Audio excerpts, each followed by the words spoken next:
So this is my first full day exploring Taipei, and I am I'm not fresh out the room. I actually didn't leave the room till about midday. I was keen on getting some sleep after a very grueling night.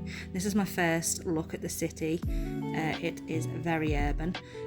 So on my mind was some brunch, and I'd heard about a place called Comida Toast, which wasn't that far away. And they gave me a little menu to tick what I wanted, and my bill came to 150 Taiwanese dollars. So that cost about £3.75 for my pork and egg sandwich with a latte with roasted sugarcane juice in it, which was bloody gorgeous. After that, I just wanted to go and explore the shopping district, which is got Shinjuku, Shibuya, sort of Japan type vibes to it. So I was heading towards Ximending, but unfortunately for me, I'm very prone to a distraction, and I saw this lovely little Hello Kitty 7-Eleven shop, and I couldn't resist taking a little look inside. So I am the worst with an open world sort of on my own, because I just get distracted by everything. The cool thing about Ximending is it's very young. There's different streets that have different themes to them. So there's a piercing and tattoo place, street. There's an anime street specifically for just anime.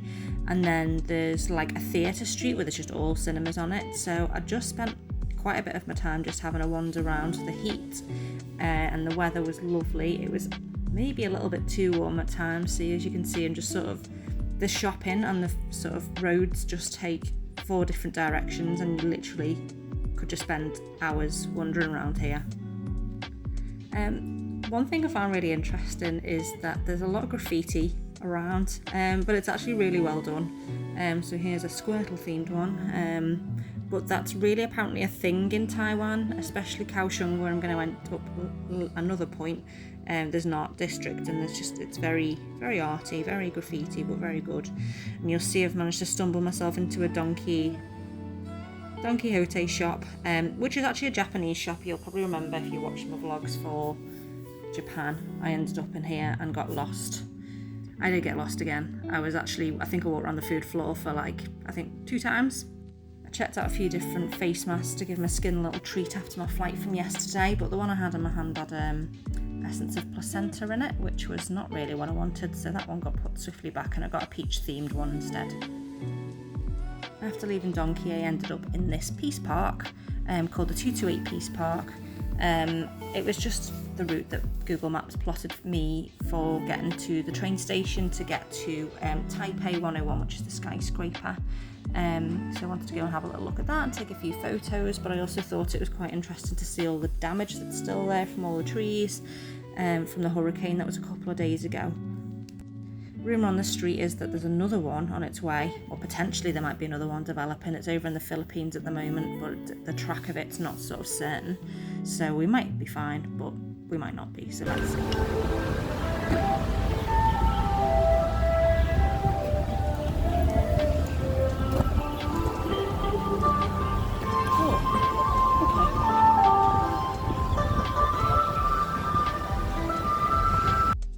The metro has been really easy to use, so Google Maps, just like Japan, is really super clear on what line you need to get and what's sort of the end destination, how many stops, etc. So yeah, I've been easily just getting the metro around.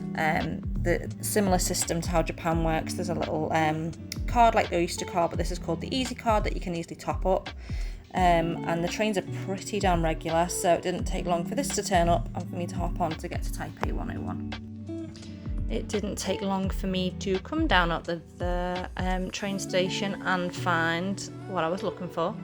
I'd been given a nice little photo spot from Amis, I hope I'm saying your name right, from Facebook about where to get the best photos, but again you can still see there's a lot of fallen trees in the area from the hurricane the other day, so there was a lot of people cutting them up with chainsaws, so I was papping a few photos. The plan was to go to Din Tai Fung, which is very famous for its xiaolong bao, which is like their soup dumplings, but as I got there, the wait was 140 minutes for a sit-in spot, so I thought, I can't be bothered with that, and ended up getting this instead, because I didn't want anything to fill in, but it was not good. I'm going to just leave it there. I didn't eat a lot of it, so I haven't eaten a lot today at this point.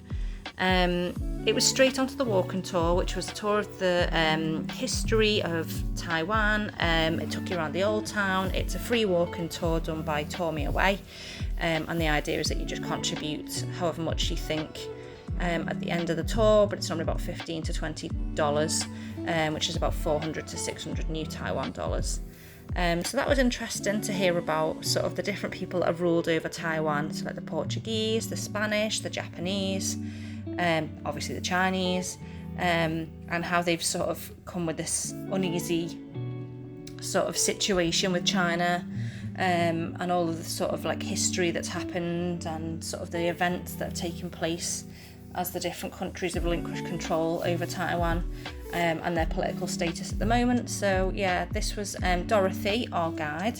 There was probably about 7 or 8 of us on the tour. There was a couple of girls from Germany, a lad from Australia, Dublin, Brazil, Belgium and America, and then there was me.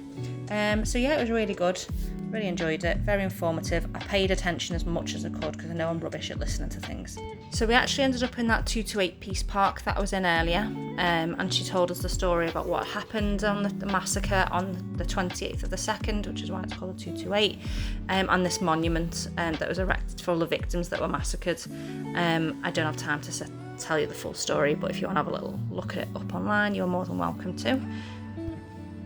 There's some really cool old dudes doing some workout on this really sort of pointy, spiky stone path that's supposed to be like reflexology, and he's just lying on there just doing his little routine of whatever this is. I don't know, but he was doing some Tai Chi on it as well. The man is hardcore. I was very impressed. After that, we walked through some old market streets, and we got like a really nice lemonade thing. And to end the tour, we ended up back in Ximending, going through the busy crossings. And there was also like a lovely little market there with lots of little shops and homemade stuff. But yeah, very busy. But no time to stop after that. It was straight on the metro to go to Rauhe Night Market, which is the biggest night market in Taipei. It's also a Sunday, so just to warn you, it's going to be very busy because, yeah, night markets are busy. It was about 7 o'clock at this point, so this is also one of the busiest times of the night market. But right next door to the night market is this lovely temple, and my friend who I met through the Taiwan Travel Plan and Facebook group said she would meet me and we'd go and explore the temple before we went and got some food from the night market, which is literally just next door, but you can see the crowds and the line of people. So we had a nice little time just exploring inside the temple and hearing people do their prayers. There was lots of incense being lit. And we could get this lovely photo of inside and it all being lit up. But I was absolutely starving by this point, so don't forget all I've eaten today is that pork sandwich and half of that tapioca syrup thing, which was not great. But yes, the market was very busy. It was very slow going, and I happened across the salt and pepper squid thing, and oh my god, it was absolutely amazing. I was like emotionally eating it because I was so hungry. It was one of the best things I've eaten in ages. So I wish I could have filmed myself eating it because, oh my god, I wanted to cry. It was so good. So I think we spent probably about 40 minutes exploring up and just up one way of the night market. We only did half of it, but you can see there's like cuts of steak being blowtorched there with different flavours on them. These were these pan-fried pork dumplings with like a lemongrassy, gingery, garlic flavour to them. They were really good, and they had like a soy sauce, vinegar and like a spicy garlic chilli sort of sauce on them. And Amis got some crispy pork belly. Oh my god, they were really nice. They were really juicy, and the skin was just like crackling. It was just absolutely divine. And to finish off, I got some corn pancakes with different toppings. They were really, really nice and fluffy and light, and the sweet corn was just like a nice little sweetness to them.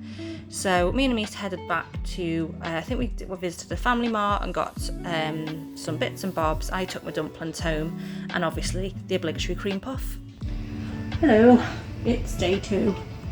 Or is it day 1? No, it's day 1. Yesterday was a travel day, it wasn't really a day. I think only about 18,000 steps. And I have some of the leftovers from the night market. Let's presume I'm doing this video at the very end because I've done all my little video clips, and this is me rounding off the day. So, as you've seen in my little video, I got some buns. My Facebook friend gave me some of her crispy pork belly, although it's gone a bit soggy now. So I've got 3 buns left. And I also have a new cream puff flavour of the day. I've got 2 little ones, but I'm actually eating one because I've eaten it this afternoon. And today's flavour is sea salt caramel puff. I'll probably have maybe the buns for breakfast. There's 3 left. I can't see anyone to eat them now. Of course, these cream puffs are calling my name. So a very successful day. My feet are really, really sore. Tomorrow is looking a bit more naturey. It's very urban today, very city-ish. So I'm going to do Wulai, I presume I'm saying that right, Wulai waterfalls, which is a bit more naturey, a bit more traditional. And then that's about half a day in the morning. And then in the afternoon, I'm going to a place called Diwa Old Street, which is again very traditional. I don't know what's there, just heard it's good to do, so I'm going to do that tomorrow. So this is not looking like a cream puff, this is looking like an imposter. And there's normally quite a few of these left on the shelf, so something tells me these might not be that good. Well, let's give it a go.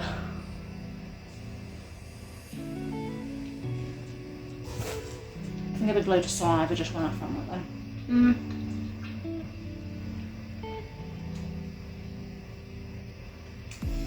They haven't got the cream puff magic, I'm afraid. They're like a sponge rather than a choux pastry. And there's not a lot of cream in the middle, so I wouldn't call this a puff. I think this is an imposter. But let's actually try some of this off the camera.